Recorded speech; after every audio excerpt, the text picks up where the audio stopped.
So, Spider-Man Brand New Day. This movie is honestly one of my most anticipated movies of next year, right behind Avengers Doomsday. It's honestly really cool that this is Tom Holland's fourth Spider-Man movie. That's something that the other Spider-Man actors didn't really get to.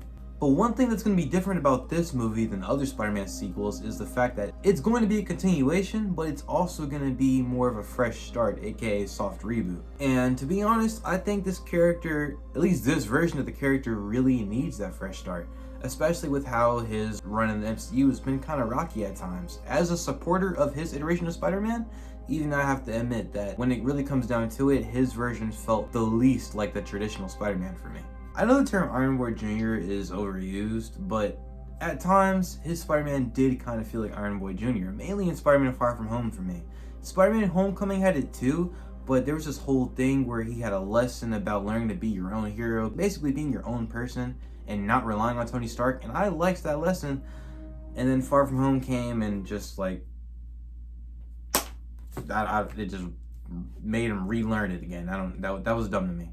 But when No Way Home came around, aside from all the hype of the other two Spider-Man coming back, that movie actually took everything about Tom Holland's Spider-Man that I didn't like and fixed it. And by the end of the movie, he soars off into the sky in his own red and blue suit, handcrafted by him, not by Tony Stark. And the way that movie ends, I feel like it was the most perfect way you could have ended that movie, because it basically sets his Spider-Man up for this epic, grounded story. And I feel like Spider-Man Brand New Day just has the potential to tell so many different stories. One of the things I'm really most excited to see is how he deals with no one remembering who he is. No Aunt May, she's gone. MJ and Ned don't remember who he is. They had to forget who he was. That was a gut punch in the theater. I'm only imagining how it's gonna feel like seeing him just be all by himself. Like, it's gonna be really cool to see that inner conflict that he has throughout the movie.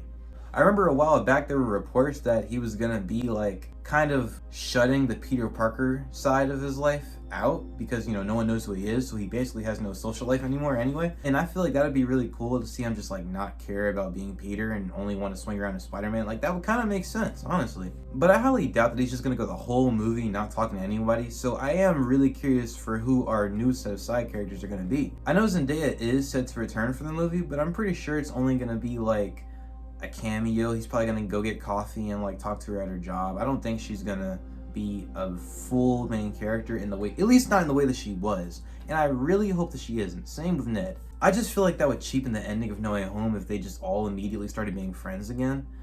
It would just make the ending of No Way Home feel pointless, because what was the point? But another thing that I'm so excited to see are the villains. So there's a rumor going around right now that Scorpion, Boomerang, and Tombstone are all gonna show up in this movie. I do know one thing though, out of all those three, I'm like the most excited to see Scorpion, because we haven't seen him in the MCU since 2017. I think that's absurd, because he was teased to be this future threat and we just forgot all about it. I really do hope he appears in Spider-Man Brand New Day though, because in the new Spider-Man cartoon that dropped back in January called Your Friendly Neighborhood Spider-Man, he was in that and he was menacing in that show. And I think it would be cool to see that version of Scorpion where he's a more serious threat to Spider-Man.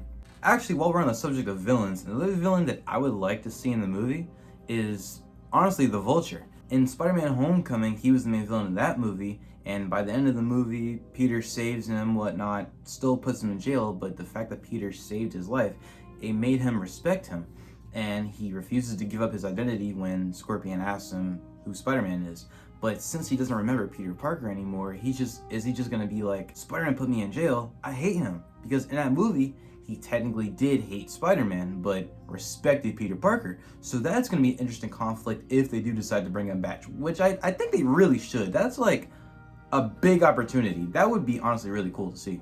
There's honestly so many different ways you could take this movie, but the thing that really sucks is that we really don't know anything about this movie for real. The only thing we know is that Zendaya's returning, and the movie comes out, assuming it doesn't get delayed, like Avengers Doomsday just did. It's supposed to be coming out in July of next year, 2026. And that gets me thinking. In my opinion, a pretty good plot point, I don't know if I could really come up with a full plot, but I think an interesting plot point that I think would be pretty cool to see is maybe dealing with the aftermath of Daredevil Born Again, with how Kingpin is mayor and made vigilantes illegal, even though I'm pretty sure that's already an illegal thing, so I guess he made it extra illegal. I'm not really sure how that works. But yeah, basically, like, the streets are bad. The way Daredevil Born Again showed it, like, people are rioting, it's bad, it's terrible. So, like, that would be really interesting if that played a part in No Way Home. That would honestly be probably my dream movie, honestly. Like a movie with Kingpin in it, that would be great. But that could probably be 5 or 6 because I don't think Daredevil is going to show up because another MCU character was actually rumored to show up. If you guys didn't know, part of the deal that Sony and Marvel have for him to be able to show up in these MCU movies is that at least one MCU character has to be in the movie. That's what Sony wants. That's why in Spider-Man Homecoming it was Iron Man, in Spider-Man Far From Home it was Nick Fury, and then in Spider-Man No Way Home it was Doctor Strange. So in this movie there's reports that the Hulk, Bruce Banner, is going to be in this movie, and that honestly has me scratching my head. I don't really know what they would do. Like I'm up for it. I'm down, but I'm definitely confused as to what that would even be. Like I have no idea what that could possibly be. I know in the comics there was this whole thing where the world didn't remember Peter Parker, but the Hulk, not Bruce Banner, but the Hulk, the Savage Angry Hulk, remembered Peter because they're two different people. But in the MCU right now, Hulk is Smart Hulk, and he's basically Bruce Banner in the Hulk's body, so I don't really see that working. Also, I don't even think they've ever even interacted before. I will admit though, a Spider-Man and Hulk team up does sound really interesting. I'm not gonna lie, that sounds cool.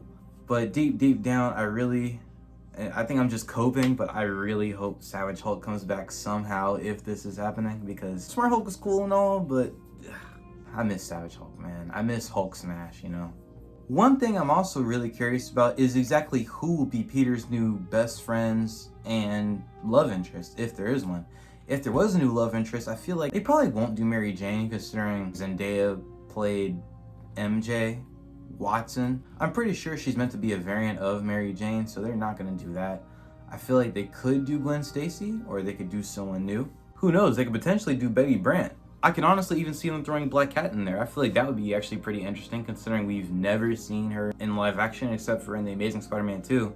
And even then, it was just Felicia Hardy. She wasn't in costume. As for the best friend, there are a few different ways you could go. You could introduce Harry Osborn, but that'd be kind of weird considering he just fought Norman Osborn, so he's probably going to be on edge with that name. I don't know how they'll handle that in MCU if they ever do that. But I feel like the most obvious thing that they could potentially do, and probably the coolest thing, is introducing Miles Morales. I think that'd be cool if they had Miles be maybe his neighbor, someone he meets. I don't want him to get bit by a spider or anything in this movie. Like, I don't want Miles to just get powers in this movie or anything, but I would like to see him and know that he's a character in these movies. One of the last things I really hope to see in Brand New Day isn't even story-wise, but it's more visual-wise. If you look at Tobey Maguire's Spider-Man movies or Andrew Garfield's, especially Andrew Garfield's Spider-Man movies, you'll notice that those movies had like a specific flair, like a creative flair about them that isn't really found in the Tom Holland movies directed by Jon Watts. Like, I feel like Mark Webb's The Amazing Spider-Man movies were honestly some of the best looking Spider-Man movies to date, especially The Swinging. I don't think Swinging has been that good ever since 2014, I'm not gonna lie.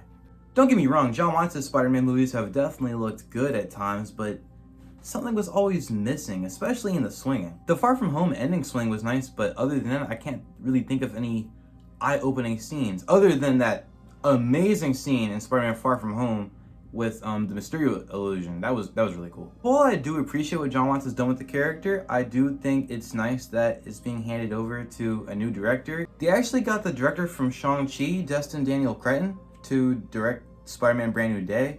And I don't know if you guys have seen that movie or not. It's really good. You guys should check it out. It's one of the better post-Endgame movies.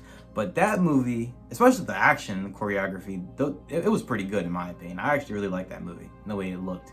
And they have writers from that movie coming back as well, so that's also really good. I think this movie is in good hands to be a good Spider-Man movie. Yeah, I would just love to see gorgeous swinging scenes, at least more swinging scenes in general. It seemed like there weren't really many of those in Tom Holland's Spider-Man movies. I also wanted to keep the same suit. Like, I know Marvel has this tradition where they change the superhero suits to like sell merchandise and toys and all that, but I really hope he keeps the suit that he wore at the end of No Way Home. That suit honestly should stay. And it was a pretty nice suit too. The only thing I would be okay with them tweaking is maybe making the blue a little darker. Maybe like that.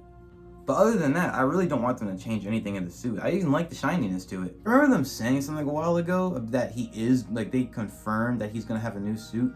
I don't know if they meant like he's gonna have a new design suit or they're gonna make a practical suit, because the one at the end of No Way Home was completely CGI. One thing that I feel like MCU Spider-Man kind of suffered from was not having an Uncle Ben in these movies. Now that Aunt May has kind of served as that Uncle Ben figure, with her giving him the line, "With great power comes great responsibility," I hope he like has moments where he kind of reflects on those lines. It would be kind of cool if we could finally get that in the MCU. If he like reflects on what she told him and the lessons that she taught him, I think that'd be cool to actually see. If you guys made it this far in the video, I just want to say thank you all so much for watching. I'm actually experimenting with this kind of video format. I hope you all liked it. Please let me know if you want to hear me talk about more movies. I'd love to. Anyways, once again, thank you all so much for watching. Be sure to like, comment, and subscribe. Feel free to join my notification squad so you get notified of every time that I upload. Once again, thank you all for watching. I'll see you guys in the next one. Peace.